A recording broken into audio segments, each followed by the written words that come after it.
സമ്മർദ്ദം താങ്ങാനാകാതെ വന്ന സാഹചര്യത്തിലാണ് ഇപ്പോൾ ഈ നിലപാട് ബി.ജെ.പി സ്വീകരിച്ചിട്ടുള്ളത്. കേരളത്തിലെ ബി.ജെ.പി തീർന്നു പോകുമെന്നൊരു ആശങ്ക വന്നു, ഒരു ഭയം വന്ന സാഹചര്യത്തിലാണ് ഇങ്ങനെ ഇടപെടൽ ഉണ്ടായത് എന്ന് പറയുന്നു. എന്നാൽ ഇന്നലെ കൂടി അവർക്ക് ജയിലിൽ കഴിയേണ്ടുന്നൊരു സാഹചര്യം എന്തുകൊണ്ടുണ്ടായി എന്ന ചോദ്യവും ജോൺ ബ്രിട്ടാസ് MP ഉന്നയിക്കുന്നുണ്ട്. വിവിധ പ്രതികരണങ്ങളാണിപ്പോൾ കാണുന്നത്. അജീഷ് ജയകുമാർ ജയിലിന് മുന്നിൽ നിന്ന് തുടരുന്നുണ്ട്. അജീഷ്, അവിടെ ആഹ്ലാദ പ്രകടനവും മധുര വിതരണവും ഒക്കെ നടക്കുന്നുണ്ടായിരുന്നു. എപ്പോഴേക്കും ഇവർക്ക് പുറത്തേക്ക് ഇറങ്ങാൻ കഴിയുമെന്നാണ് നമ്മൾ കരുതുന്നത്?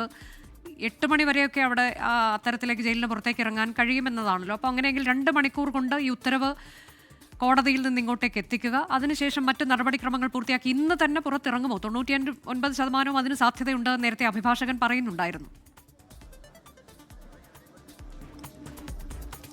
അങ്ങനെ തന്നെയാണ് ഇവിടെ ഉള്ളവരും പറയുന്നത്. ഇന്ന് തന്നെ, അതായത് ഈ ഓർഡർ ഈ ജയിലിലേക്ക് എത്തേണ്ട താമസം മാത്രമാണത്. ഇവിടെ എത്തിക്കഴിഞ്ഞ കാര്യങ്ങൾ വളരെ പെട്ടെന്ന് തന്നെ മൂവ് ചെയ്തിരുന്നു. നമ്മൾ ജയിൽ സൂപ്രണ്ടുമായിട്ടൊക്കെ സംസാരിച്ചിരുന്നു. നമ്മൾ ഈ പലരുടെയും പ്രതികരണം എടുത്തിരുന്നു. ജബീ മേത്തർ ഇന്നലെ പ്രതിഷേധത്തിനൊക്കെ ഉണ്ടായിരുന്നു. റായ്പൂരിൽ വലിയ പ്രതിഷേധമൊക്കെ നടത്തിയിരുന്നു. വലിയ ആൾക്കൂട്ടം ഉണ്ടായിരുന്നു, പ്രതിഷേധം ഉണ്ടായിരുന്നു. ഇന്നിപ്പോൾ എന്താണ് ഈ വിധി വന്നപ്പോൾ, ഈ ജാമ്യം കിട്ടിയെന്ന് കേട്ടപ്പോൾ ആദ്യം തോന്നിയത്? വളരെ സന്തോഷവും അതിനേക്കാൾ ഒരു സമാധാനമാണ് തോന്നിയത്. ഇതൊക്കെ മനസ്സിനൊരു അസ്വസ്ഥതപ്പെടുത്തുന്ന കാര്യങ്ങളാണ് ഈ രാജ്യത്ത് നടന്നുകൊണ്ടിരിക്കുന്നത്.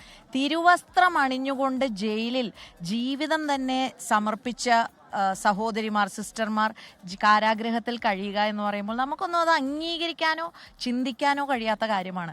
അവിടെ അകത്ത് കയറി അവരെ കണ്ട് അവരോട് ഈ കാര്യം ഞങ്ങൾ പറഞ്ഞപ്പോൾ അവരുടെ കണ്ണുനീരിൽ ആ കണ്ണുനീര് ഒരുപാട് കാര്യങ്ങളാണ് പറഞ്ഞത്. സമാധാനത്തിൻ്റെയും സന്തോഷത്തിൻ്റെയും ഒക്കെ കാര്യങ്ങൾ പറയുമ്പോഴും അവരുടെ ഉള്ളിൽ ആ ഒരു വേദന, ചെയ്യാത്ത കുറ്റത്തിന് ഇത്രയും ദിവസം ജയിലിൽ കിടക്കേണ്ടി വന്നു എന്നുള്ളത് അവരുടെ ആ കണ്ണുനീരിൽ ഇതിൻ്റെയൊക്കെ ആ ഒരു കഥകൾ ഞങ്ങൾക്ക് വായിച്ചെടുക്കാൻ സാധിച്ചു.